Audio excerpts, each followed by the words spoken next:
Now move on to the topic conservative force. Conservative force क्या होती हैं?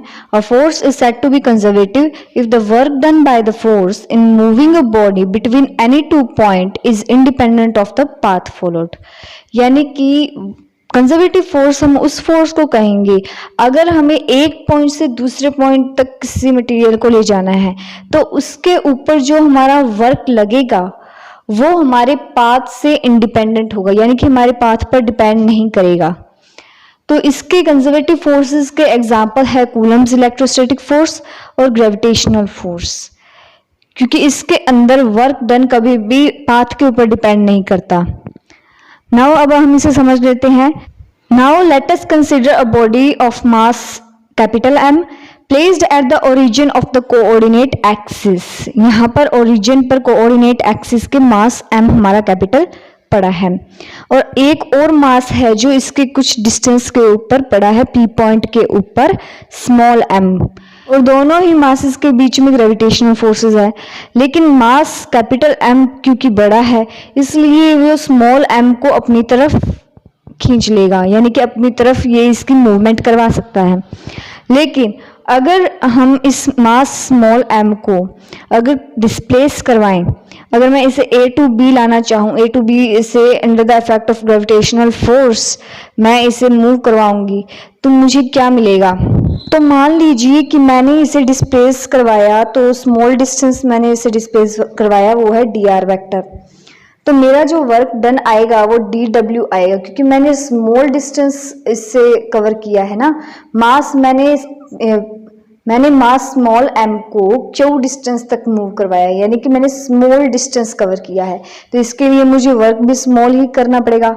सो dw equals to f vector dot dr vector, क्योंकि work हमेशा होता है फोर्स इनटू डिस्प्लेसमेंट की, लेकिन हम यहाँ पर स्मॉल वर्क डन की बात कर रहे हैं तो dw equals to force f vector into displacement dr vector होगी।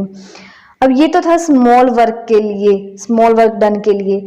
अगर मैं वर्क डन करवाऊं, वर्क डन इन मूविंग,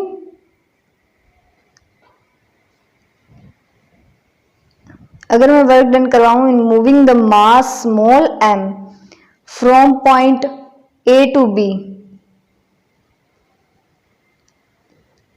यानी कि अब मैं स्मॉल m को A टू B पूरा मूव करवाऊंगी तो मुझे क्या करनी पड़ेगी? इंटीग्रेशन करनी पड़ेगी। अगर मैं dw की इंटीग्रेशन करूंगी तो मेरे पास आ जाएगा w, और मैं कहां से कहां तक इसे मूव करवा रही हूं? अब w a from point A to B, तो ये इक्वल आ जाएगा क्योंकि इंटीग्रेशन A टू B आ रही है, तो इंटीग्रेशन A टू B और f vector dot dr vector.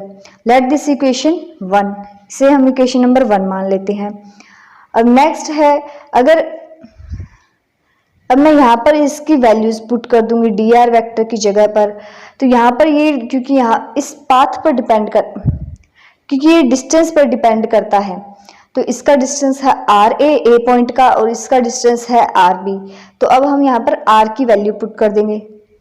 तो यहाँ पर इंटीग्रेशन जो ली है A टू B, इसके अंदर जो r की वैल्यू है वो हम dr वेक्टर की जगह पुट कर देंगे, तो हमारे पास आ जाएगा WAB इक्वल टू फोर्स होता है Gm1m2, फोर्स होते हैं Gm1m2 इंटू डिस्टेंस।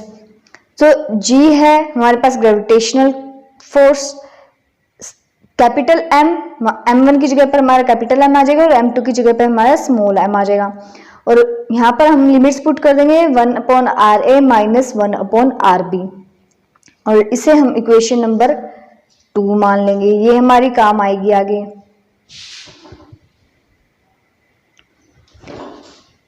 अब मान लो कि हमने मास m को मूव करवाना है, A टू B ये वाया पाथ 1 मूव करेगा और B टू A ये वाया पाथ 2 मूव करेगा। तो ये हमारा पाथ 1 है और ये हमारा पाथ 2 है। तो A टू B अगर मैं मास m को मूव करवाऊंगी तो वो A to B via path 1 move करेगा, और B टू A अगर मैं इसे मूव करवाऊंगी तो ये दूसरे पाथ से मूव करेगा, यानी कि हमारे पास ये क्लोज्ड पाथ आ गया। तो हमें पता है देयरफॉर, अब हमें पता चल गया कि हमारे पास work done from A to B, यानी अगर मैं इसे A टू B मूव करवाऊंगी वाया पाथ 1 तो ये इक्वल हो जाएगा फ्रॉम WBA अगर मैं इसे वर्क डन करवाऊंगी, अगर मैं इसे मूव कराऊंगी B to A via path 2, तो ये दोनों इक्वल हो जाएंगे। अगर मैं मास स्मॉल m को a टू b मूव करवाऊंगी तो ये जो हमारा वर्क डन होगा वो ग्रेविटेशनल फोर्स के अंडर होगा। और अगर मैं b टू a मूव करवाऊंगी तो यहाँ पर तो अंडर हो रहा था, ग्रेविटेशनल फोर्स के साथ साथ काम हो रहा था, लेकिन यहाँ पर क्या होगा, यहाँ पर फ्रॉम b टू a अगर मैं इसे मूव करवाऊंगी तो हमारा वर्क डन जो लगेगा वो ग्रेविटेशनल फोर्स के अगेंस्ट लगेगा। तो हमारे पास आ जाएगा, इसे मान लीजिए इक्वेशन नंबर 3, और तो हमारे पास यहाँ पर आ जाएगा W work done by A to B via path 2। तो पाथ 2 के ऊपर जाने के लिए, तो ए टू बी पाथ 2 के ऊपर जाने के लिए हमारे पास वर्क डन लगेगा WAB वाया पाथ 2। ये हो जाएगा माइनस WBA, क्योंकि हमारे अब इस बार against the gravitational force work लग रहा है, तो ये माइनस WBA आ जाएगा। इसे हम इक्वेशन नंबर 4 मान लेते हैं। तो फ्रॉम 3 and 4 हमारे पास क्या आ जाएगा, 3 and 4। अगर मैं इस वैल्यू को यहाँ पर पुट कर दूंगी तो मेरे पास आ जाएगा WAB along path 1 equals to minus WBA along path 2। तो अब देखिए ये जो माइनस की टर्म है, अगर मैं इसको यहाँ पर ले आऊँ तो ये प्लस हो जाएगी, तो मेरे पास WAB प्लस WBA आ जाएगा, ये अलोंग पाथ 1 आ जाएगा और ये अलोंग पाथ 2 आ जाएगा, इक्वल हो जाएगा 0 के। तो इसे मान लीजिए आप इक्वेशन नंबर 5। कंजर्वेटिव फोर्स के अंदर अगर मैं क्लोज्ड पाथ के अलोंग, ये क्लोज्ड पाथ है, इसके अलोंग अगर मैं कोई भी मूवमेंट कराऊंगी मास स्मॉल m की, तो हमारे पास वर्क डन उसका 0 आएगा। ठीक है, ये क्लोज्ड पाथ था, WAB वाया पाथ 1 और WBA वाया पाथ 2, तो इक्वल टू ये मेरे पास क्या आ जाएगा, 0 के इक्वल आ जाएगा। इससे अब यहां से ये पता चल गया कि इफ WAB इक्वल्स टू 0, अगर WAB इक्वल्स टू 0 है तो हमें पता है कि WAB है equal to closed integral of force into displacement, और ये इक्वल टू हो गया 0 के। तो इसे मान लीजिए equation number 6। Now according to Stokes theorem, Stokes theorem के अंदर आपने पढ़ा होगा EM के अंदर, so according to Stokes theorem हमारे पास आ जाएगा closed integral of F vector dot dr vector equals to surface integral of del vector dot F vector dot dr vector, F del vector cross F vector dot dr vector. इसे मान लेते हैं equation number 7। Now अगर मैं इस 6th equation को 7th equation में put कर दूं तो मेरे पास रिजल्ट आ जाएगा, put equation 6 in 7 we get, हमें मिल जाएगा surface integral of del vector cross F vector dot ds vector equals to 0। तो अगर मैं इक्वेशन 7 को 6 के अंदर पुट करूंगी तो मैं इस इक्वेशन की जगह ये इक्वेशन लिख सकती हूँ। तो यहाँ पर वही किया है, तो surface integral of del vector cross F vector dot ds vector equals to 0, ये मैंने 0 के इक्वल कर दिया। अब यहाँ पर मेरे पास ये ds वेक्टर है, ये ds वेक्टर हमारे पास एक आर्बिट्रेरी है,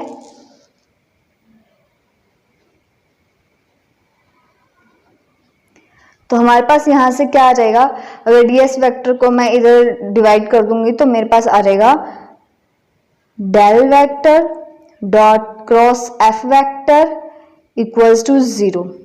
तो ये हमें हमारी इक्वेशन आ जाएगी। तो अब यहाँ से हमें ये पता चल गया, therefore a force is said to be conservative if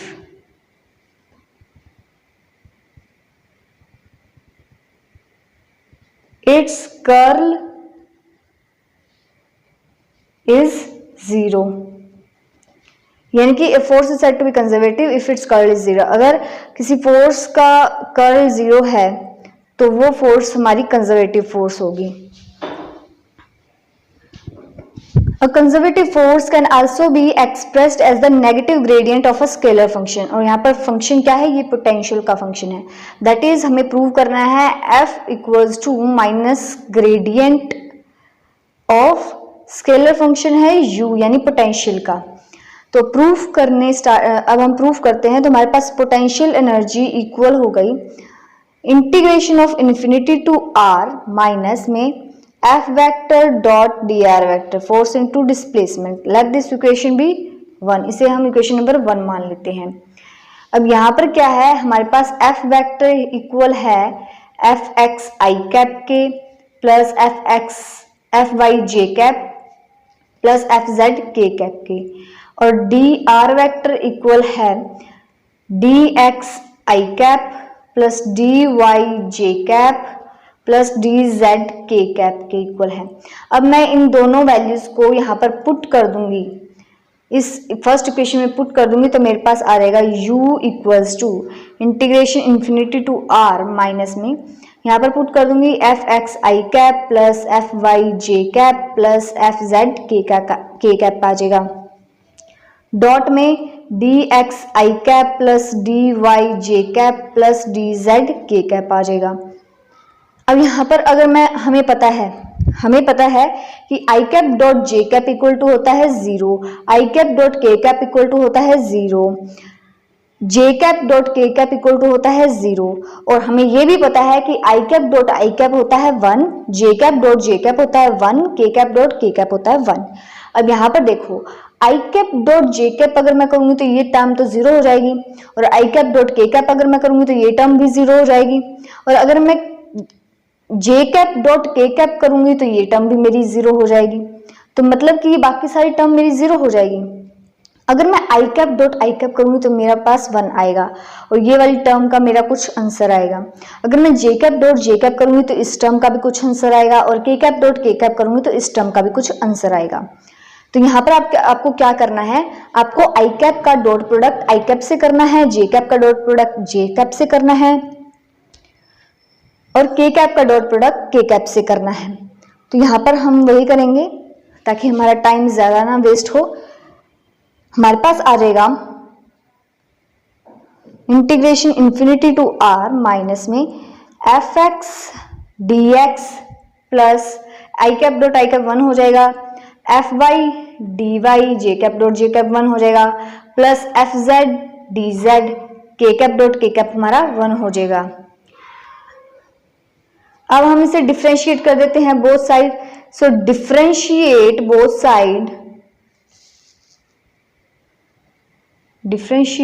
both sides we get, हमें मिल जाएगा. अगर मैं डिफरेंशिएट करूंगी तो मेरे पास आ जाएगा u का du इक्वल्स टू इंटीग्रेशन मेरी हट जाएगी और minus of F of X D X plus F of Y D Y plus F of Z D Z मेरे पास आ जाएगा. अब हमें पता है, वी नो दैट, हमें पता है कि u हमारे पास फंक्शन है x, y और z का, x, y और z का फंक्शन है. अब du करूंगी तो मैं इसको, तो अगर मैं इसको du करूंगी तो मेरे पास यहाँ पर इन सभी का भी डिफरेंशिएशन आएगा. तो curl u upon curl x dx plus curl u upon curl y dy plus curl u upon curl z dz मेरे पास du की वैल्यू आ जाएगी. अब मैं इस वैल्यू को ये मान लीजिए ये है मेरी सेकंड इक्वेशन. अब मैं इस वैल्यू को इस इक्वेशन में पुट कर दूंगी तो मेरे पास आंसर आ जाएगा. तो जब मैं इस वैल्यू को इक्वेशन 2 में पुट करूंगी तो मेरे पास आ जाएगा du equal to minus F of X D X plus minus, यहाँ पर माइनस आएगा क्योंकि अब मैं माइनस से सभी को मल्टीप्लाई कर दूंगी, minus F of Y D Y minus F of Z D Z. तो अब यहाँ पर क्या करेंगे, अब du की वैल्यू अगर मैं यहाँ पर पुट कर दूंगी तो मेरे पास आ जाएगा curl u upon curl x dx plus curl u upon curl y dy plus curl u upon curl z dz. ये इक्वल आ जाएगा minus of F of X dx minus of F of Y D Y minus of F of Z D Z की। अब मैं इनको compare कर दूंगी, compare it with dx dy and dz, we get, हमें मिल जाएगा f of x equals to minus of curl u upon curl x, f of y equals to minus curl u upon curl y, f of z equals to minus curl u upon curl z। तो अब हमारा चूंकि यहाँ से minus हट गया है, तो अब हम इस इक्वेशन को लिख देते हैं F of X D X plus F of Y D Y plus F of Z D Z. ये जस्ट मैंने आपको बताने के लिए किया है कि अगर आप इसको कंपेयर करोगे तो आपके पास ये इस तरीके से आ जाएगा और आपके पास F of X, F of Y और एफ ऑफ जेड की वैल्यूज आ जाएंगी। So F of X D X plus F of Y D Y plus F of Z D Z equal हो जाएंगे minus curl U upon curl X के, minus curl U upon curl X I cap, so यहाँ पर आई cap, जे cap और के cap भी लगेगा। So minus curl U upon curl X I cap minus curl U upon curl Y J cap minus curl U upon curl Z K cap के। So अब यहाँ से हमें क्या कॉमन मिल रहा है यहाँ से, क्योंकि ये वाली जो टर्म है ये हम पीछे देख कर आए हैं, ये हमने निकाला था कि ये है एफ वेक्टर और इक्वल टू आ जाएगा। अब यहाँ से क्या कॉमन आ रहा है, यहाँ से एक तो आ रहा है हम u कॉमन और एक माइनस कॉमन, तो माइनस को बाहर निकाल देंगे और यहाँ पर हम लिख देते हैं curl upon curl X I cap minus curl upon curl Y J cap minus curl upon curl Z K cap और कॉमन आ रहा है u।